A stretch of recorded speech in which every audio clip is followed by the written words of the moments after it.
What's good, YouTubers and YouTubettes? This is JBsports back again with another one. A lot of exciting news in the sport of boxing, man. I'm gonna do another video after this video. I don't know how soon, but I'm gonna do another video, man. We got some big things going on in the sport of boxing, aka the sweet science. Now tomorrow, we got former unified heavyweight champion Anthony Joshua, nicknamed AJ. He has a record of 27 wins, 3 losses, 24 KOs. He's been knocked out once. When you look at his resume, he has one of the better resumes in the heavyweight division.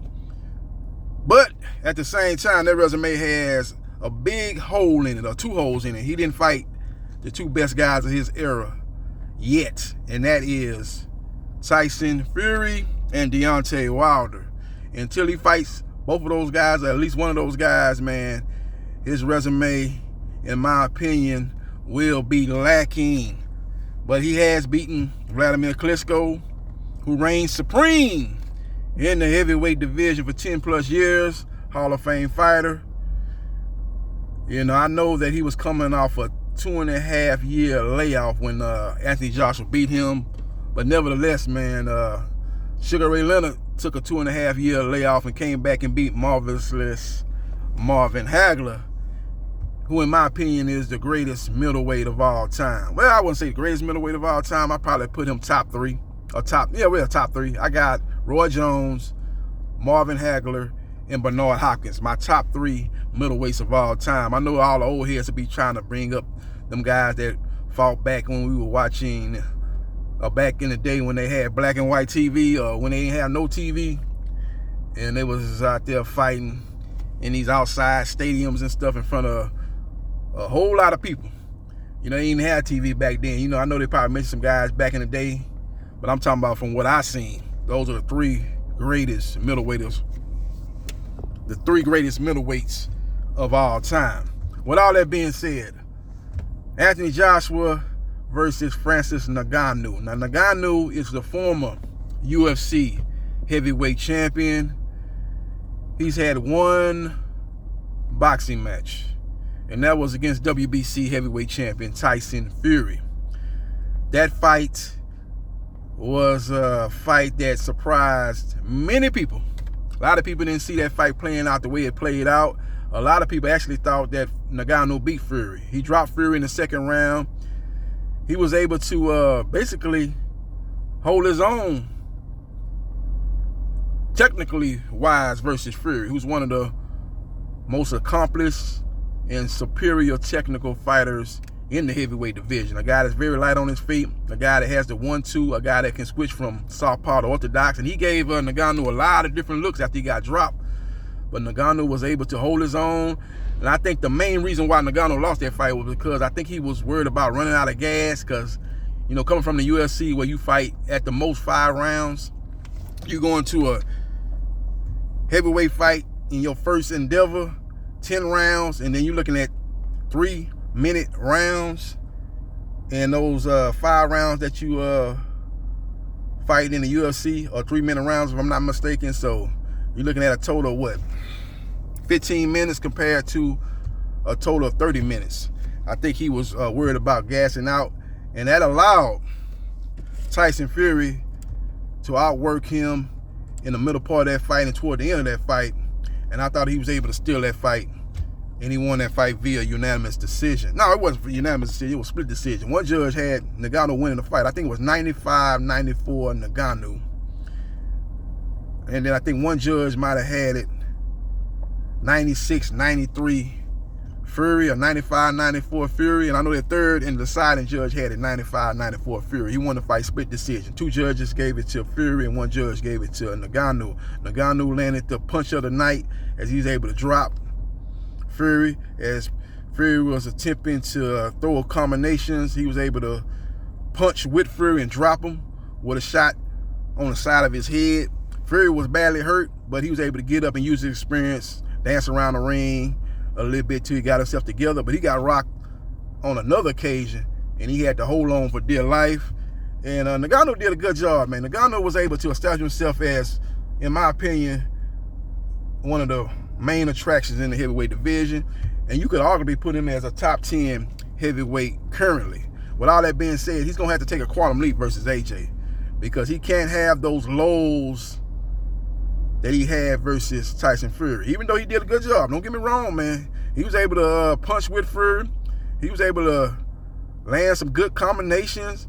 He was able to show himself as a guy that knew what he was doing in the boxing ring. I was looking for him to come into that fight kind of like Conor McGregor came into the Floyd Mayweather Jr. fight, man. I was like, man, this dude here is a UFC fighter masquerading as a boxer, man. Look at the way he's throwing his punches, man. He's not even throwing these punches the proper way. You know, it was almost like he was throwing slapping punches when he was hitting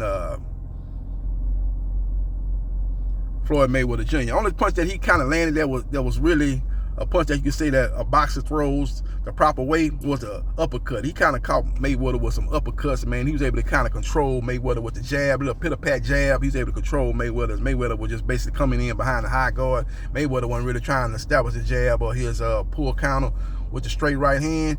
He was basically just walking down McGregor, and he was able to get McGregor out of there in the second half of the fight, man. But those punches that McGregor was throwing were not what you're going to see when you see two guys that's been boxing, two professional fighters. They're not going to be throwing punches like McGregor was throwing his punches. And one thing I did like about Ngganou is he was throwing punches like a boxer. He was throwing punches the proper way. He knew what he was doing in the fight. He had a game plan in the fight. You could tell he studied Tyson Fury.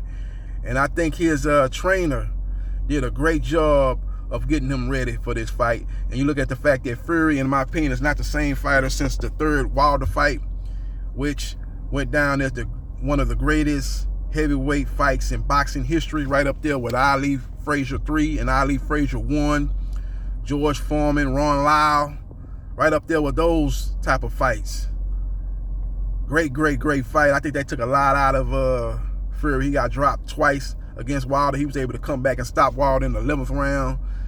And that ended that great trilogy as the first fight ended in a draw. The second fight was one-sided domination and demolition by Tyson Fury. And the third fight was Wilder showing himself as a true champion, a guy that had defended his WBC title 10 successful times. He was trying to get his belt back, return to the king of the mountain, and he put on a courageous and epic performance.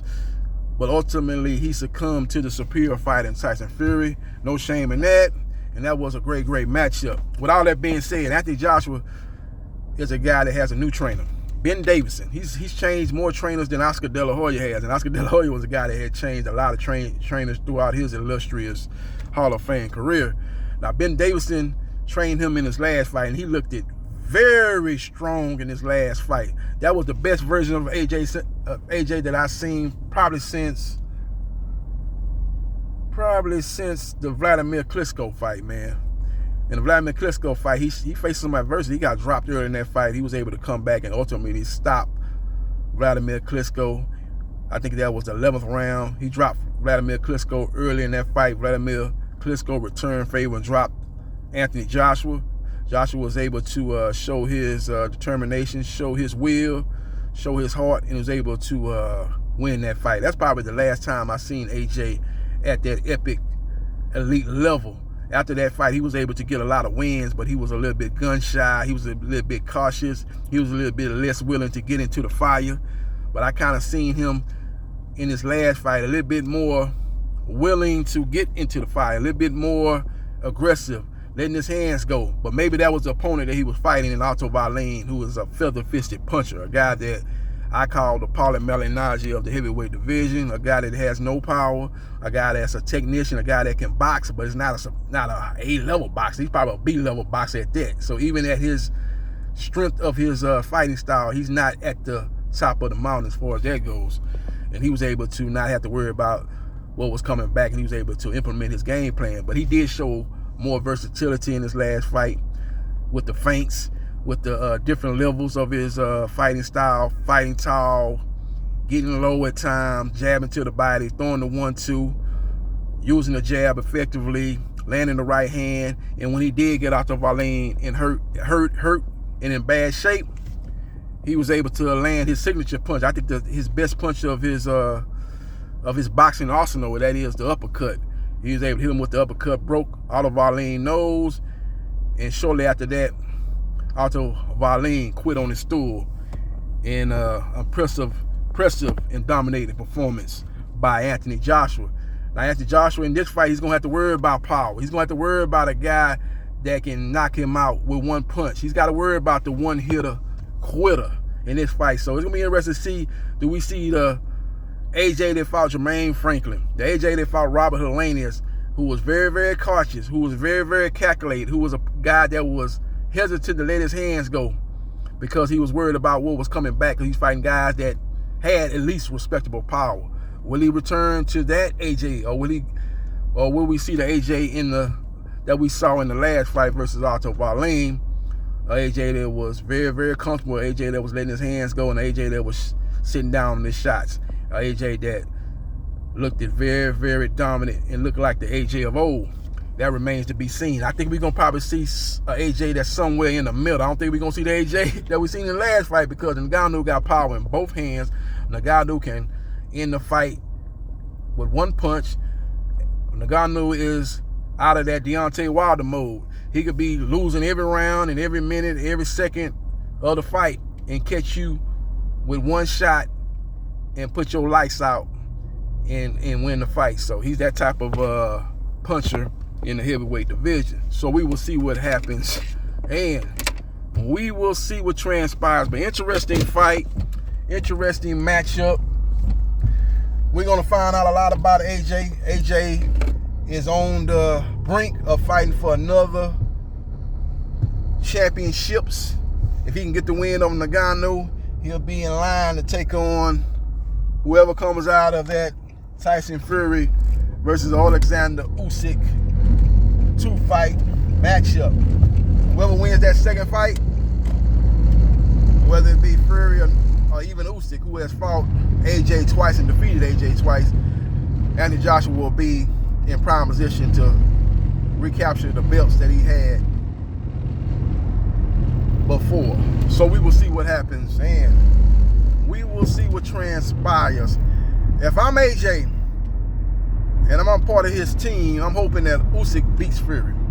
Now, my bad, I'm hoping Fury beats Usyk. I think Usyk's style is all wrong for AJ. And boxing is about matchups, is about how your style matches up with your opponent's style. And I just think if he fights Usyk, man, Usyk's gonna beat him again. Because as much as I think AJ has gotten better under the new trainer, Ben Davison, I still think that he's not a guy that's an aggressive fighter. He's not a guy that likes to use his size and uses his attributes in that regard. He kind of likes to box. He's more of a boxer than he is a puncher. I still will call him a boxer puncher, but I lean more toward the boxer style than the puncher style. And I think if he fights a guy that's more superior in that regard as far as the boxing style, more technically superior, more aggressive in that style, more when you talk about it, when I was saying AJ is doing a better job of using his feints better in that fight that he fought in his last outing against Otto Wallin. Well, you talk about the king of feints. We talking about Alexander Usyk. That guy is the master of them feints, man. Setting you up, making you think, yeah, he's gonna go to the body and coming over the top with a headshot, or making you think he's gonna go to a headshot and you bring your guard up and he hits you with a body shot. He's a master of that.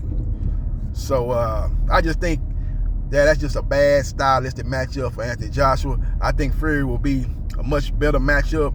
As we know, Fury is chinny. He's been dropped on multiple occasions. Got dropped by Ngganou. Got dropped by Wilder in that trilogy. What was it? 4 times in 3 fights with Wilder. Got dropped by Steve Cunningham, who was a career cruiserweight, moving up to heavyweight. Got dropped by him. So he is a guy that will taste the canvas. And with AJ being a guy that has great power, one of the hardest hitters in the heavyweight division alongside Deontay Wilder and Francis Ngganou, that will give AJ a much better chance to defeat Fury than Alexander Usyk. So we will see what happens, and we will see what transpires. But I like Anthony Joshua by unanimous decision. I would say in a 10-round fight, 6 rounds to 4 for AJ, or 7 rounds to 3.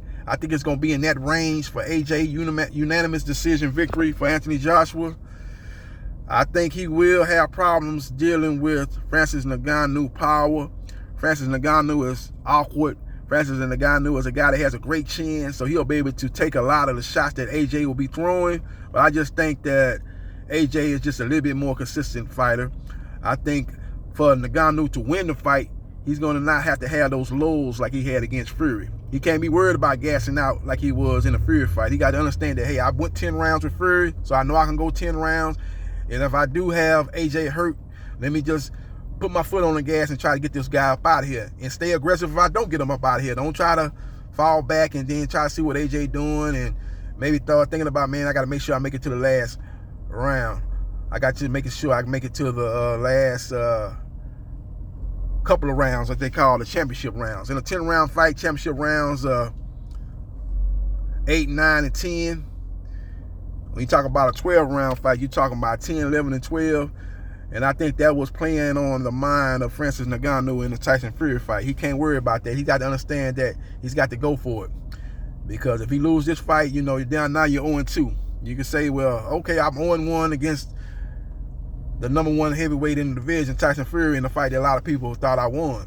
You can't be saying that after the AJ fight, man, because at the end of the day, man, you're going to be a guy that has 2 fights and 0 wins. So we will see what happens, and we will see what transpires. But if he overcomes that, and that's more of a not only a mental, that's not only physically but mentally. He's got I would hope that he's done the work in training, done the work in the gym, done the road work to improve his stamina, to understand his stamina will hold up over a 10-round fight, and to stay aggressive at all times, and don't take your foot off the gas, and just stay letting your hands go, and stay touching AJ, and stay putting that pressure on AJ. And AJ is a guy that will put his punches, put his hands in his pockets. He's a guy that's very, very cautious. He's shown to be that type of fighter outside of this last fight, and that was a fight against a guy that had no power. Now he's back in the ring with a guy that has power. So we will see what happens, and we will see what transpires. Follow me on Facebook, Gerard Briscoe. Like, share, and subscribe to JB Sports, the man, the myth, the legend. And in the comments section, let me know who you like in this matchup. And I holla.